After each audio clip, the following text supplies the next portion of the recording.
Anastasia. Today, people don't understand the genuine meaning of the ancient expression true belligerence.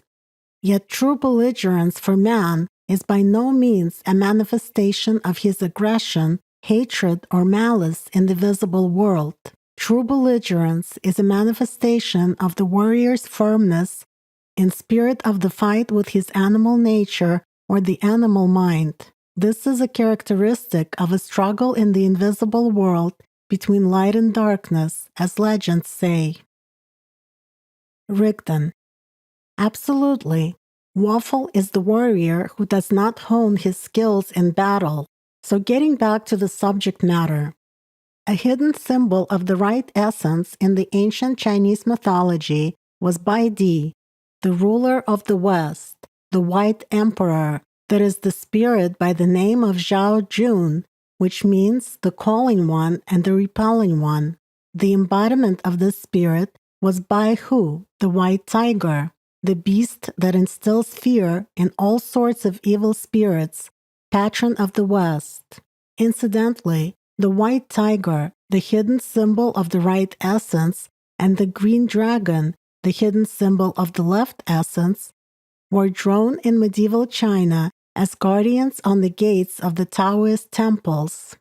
Together, they were worshipped as the guardian spirits of doors. Given that the right and the left essences also act as triggers of emotions and thoughts from the animal nature, their guardian functions and the door they protect had a sacred meaning.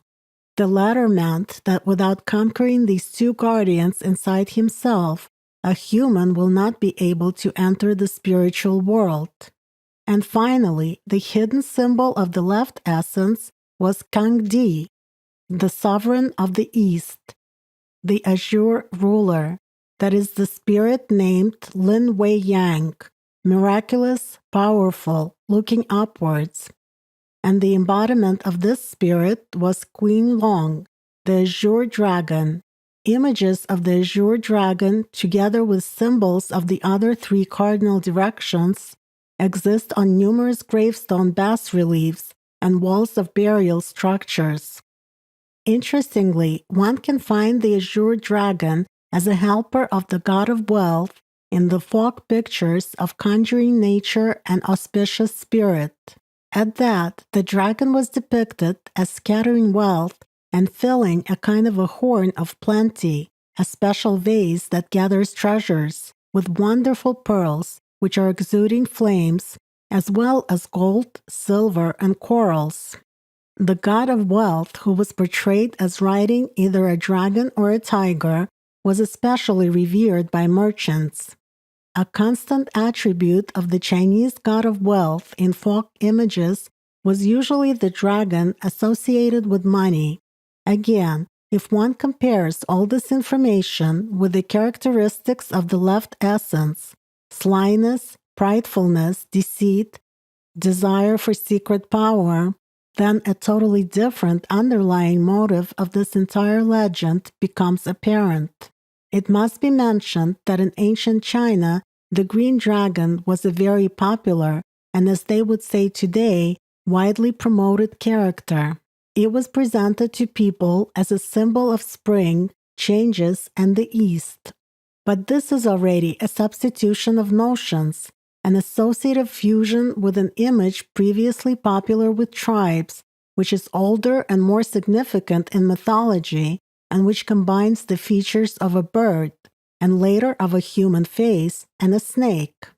Such an image is represented in the ancient Chinese mythology, for example, in the archaic female deity of the mother progenitress Nuwa.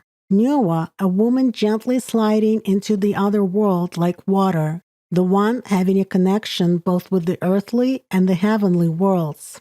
In the legends, she was called the creator of all things and all people.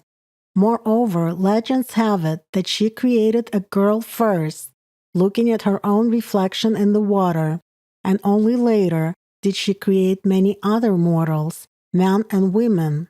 After uniting the last, she made them procreate on their own and imposed on them the duty of raising children. In the cosmogony of southeastern China, she was assigned the major role of a creating deity. It was believed that she had supernatural powers and was capable of making 70 transformations in one day. This is an echo of the knowledge about 72 dimensions and of the fact that a deity creates from the 72nd and the first dimensions, and these two dimensions influence the other 70.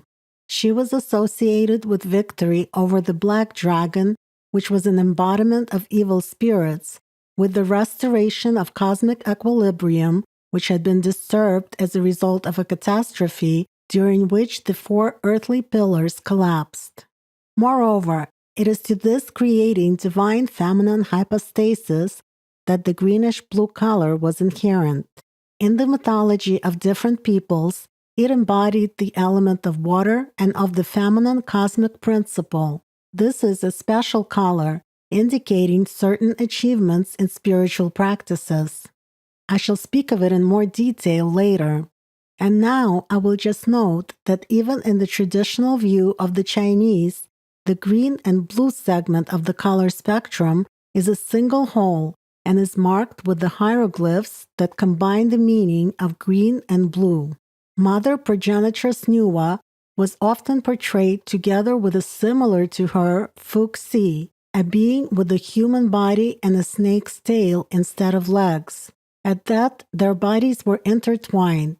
People who did not possess sacred knowledge interpreted such an interlacing as matrimonial intimacy. Actually, in many cases, especially in the ancient images of such divine characters, one can clearly trace sharing of the knowledge about the world as well as about the meditation tools used by man to achieve the highest spiritual state.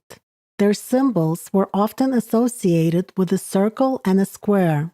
The founder of the civilization, culture hero Fuxi, who was considered by legends to be Nuwa's brother and later even her husband, also combined traits of a bird and a snake. Although earlier being a hero of the epos of tribes, he was portrayed precisely in the bird's image and was revered as a deity of the East. By the way, his name means the one who ambushed sacrificial animals.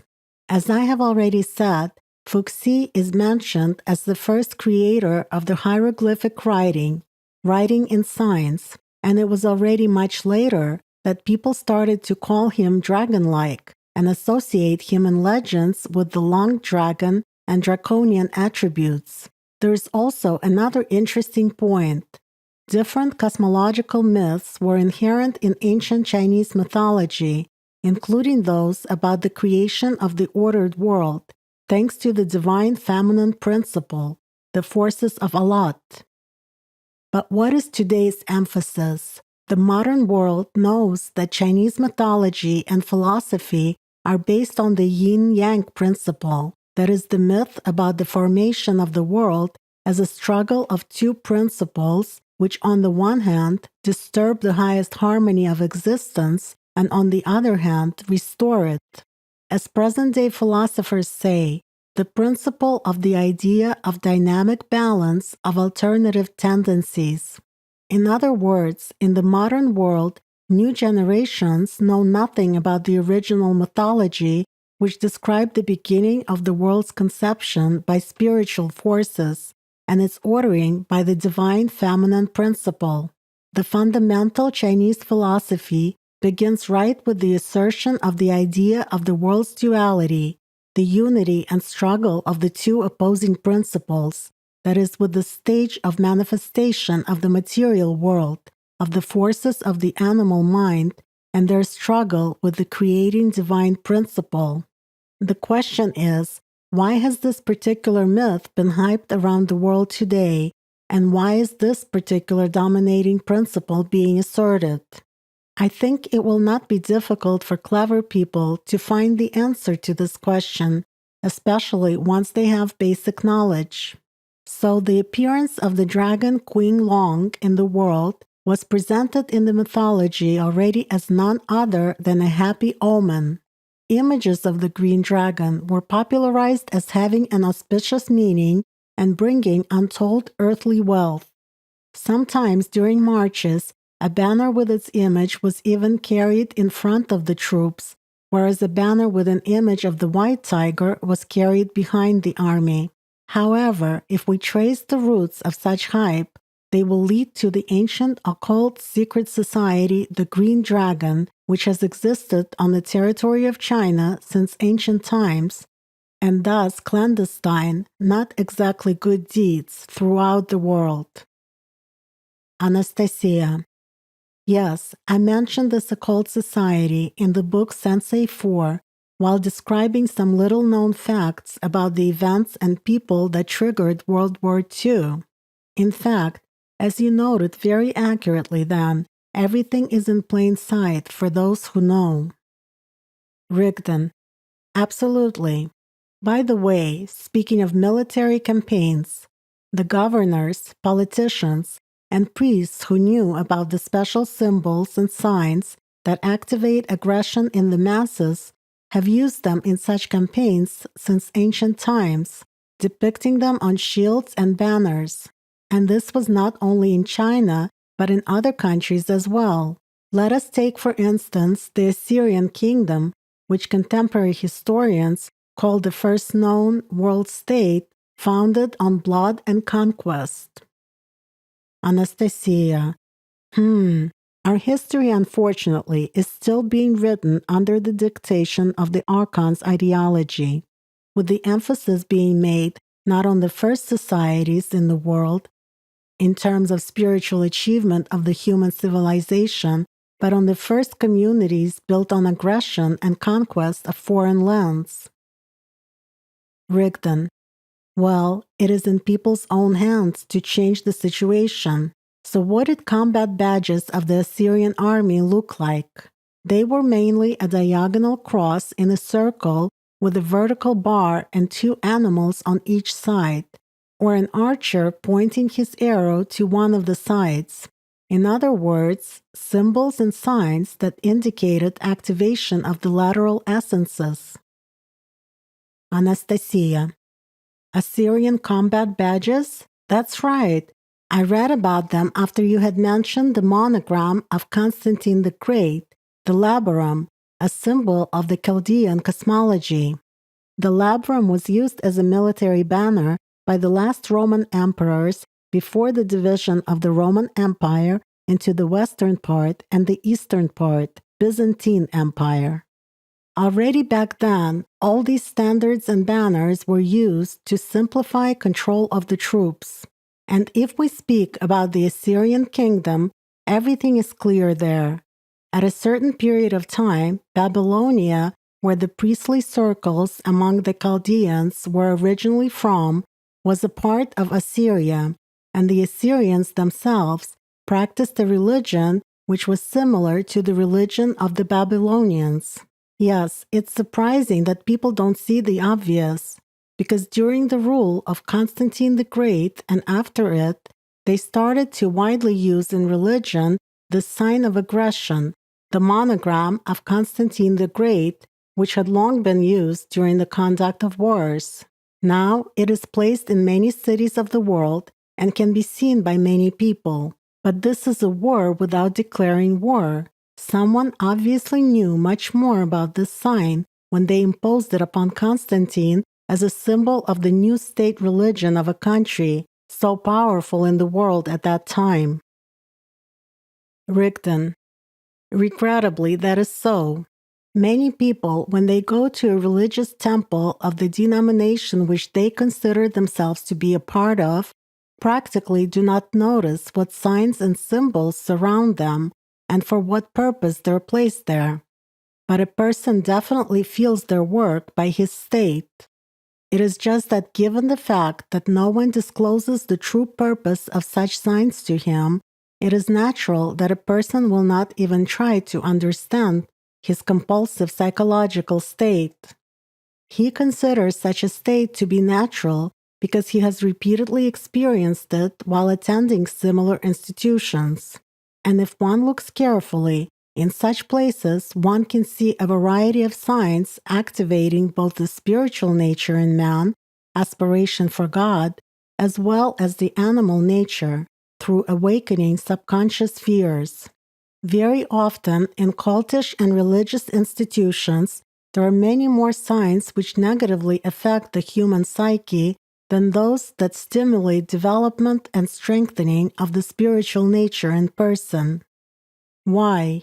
It is all about the goals and objectives, namely manipulation techniques, of one or another religion, practice which has been inherited from religions of the past and perfected over centuries. The first rule in such technologies is an inconspicuous preparation of the churchgoer's psyche for influencing his subconscious in such a way that he would implicitly follow veiled orders of the manipulator while at the same time believing that he is doing it of his own free will. Anastasia. And signs are precisely that very instrument of influence which unfailingly affect the subconscious of any person. Rigdon. Quite so.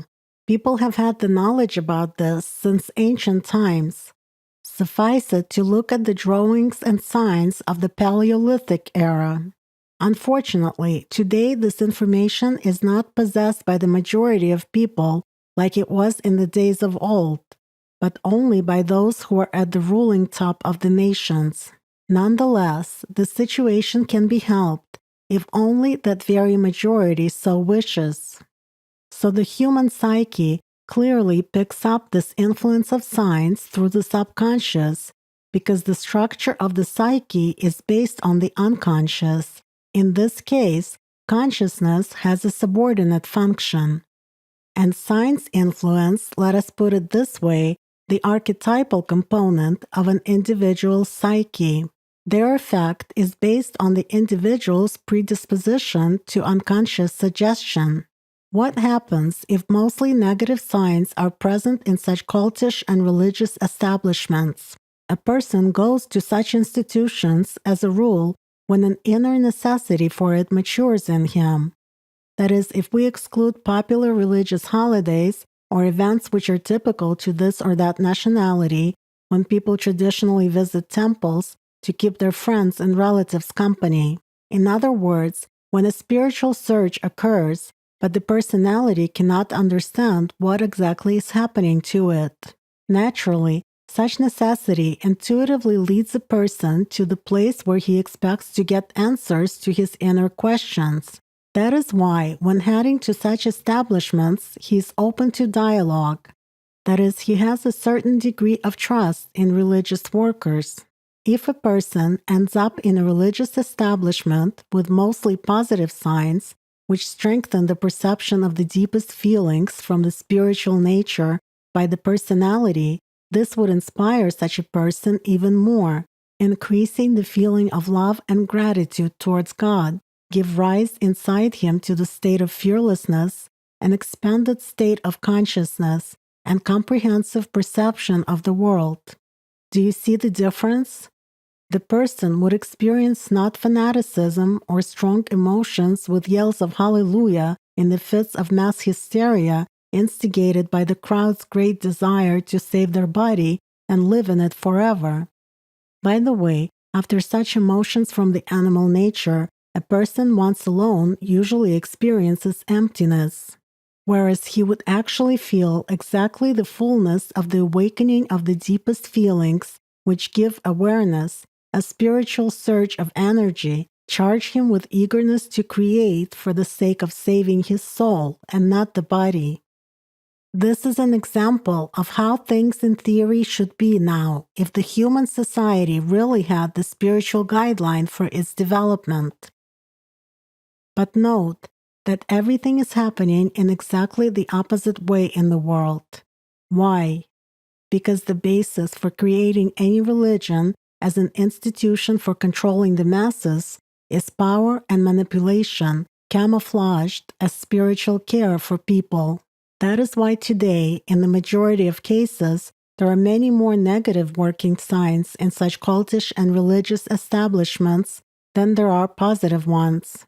When mostly negative signs are placed in such establishments, they simply redirect the spiritual surge of a person, relatively speaking, like through the prism, which we have already discussed, towards awakening inner subconscious fears and material desires in him, activating at the same time one or another lateral or the back essence. These signs create imbalance in the psyche, narrow consciousness, and escalate the state of fear, despair, and servile behavior in an individual. In such a state, he takes any information on faith.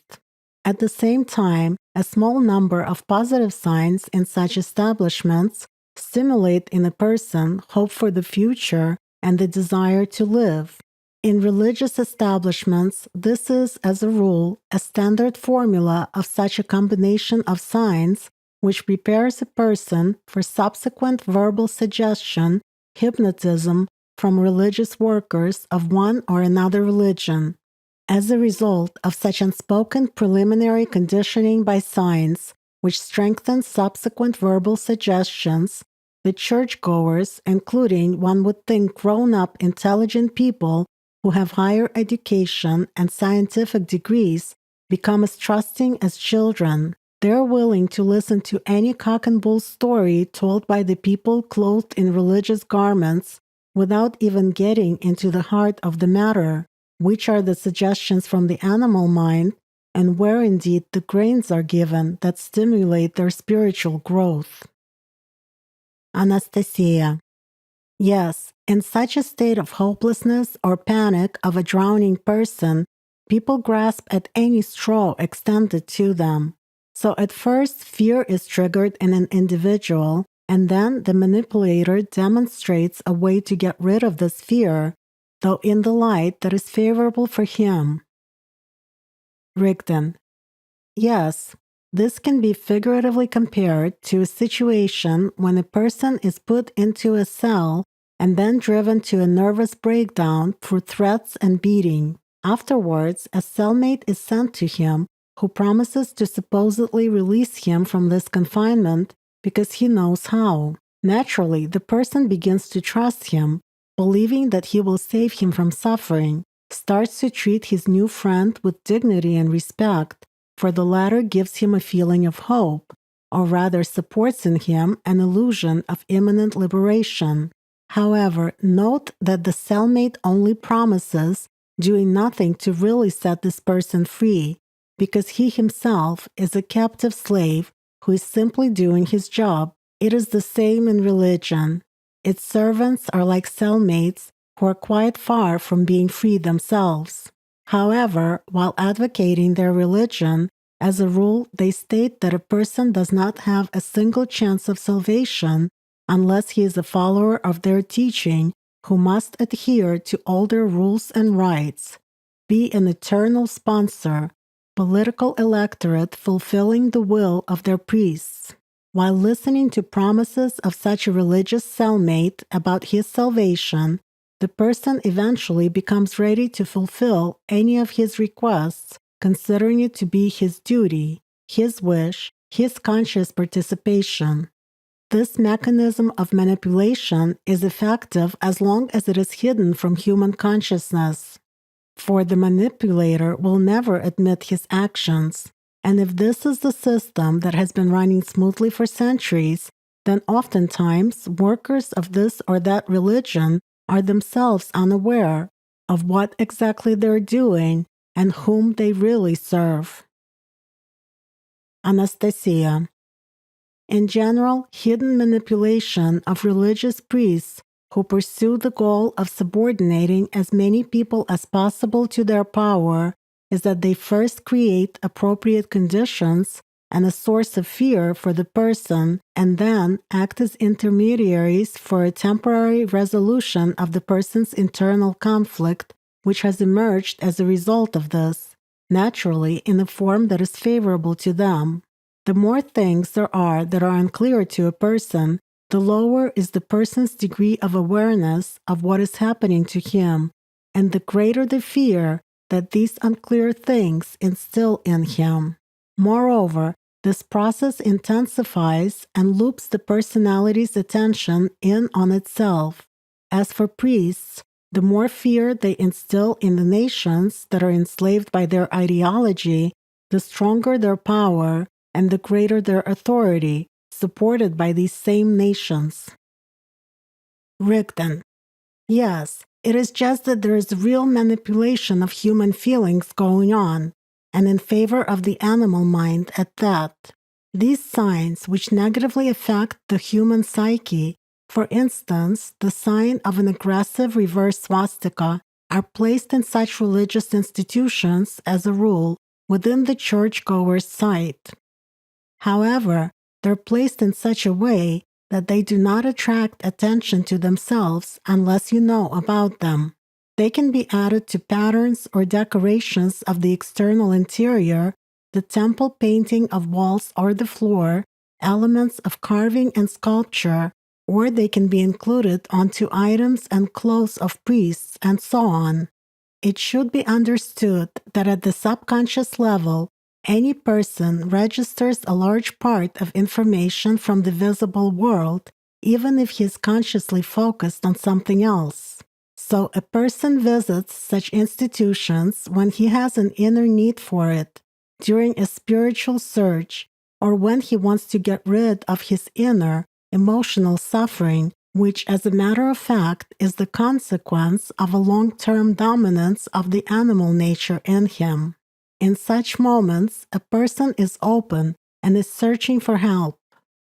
But instead of spiritual help, in most cases, in such institutions, he receives material substitutions and a kind of looping of his state.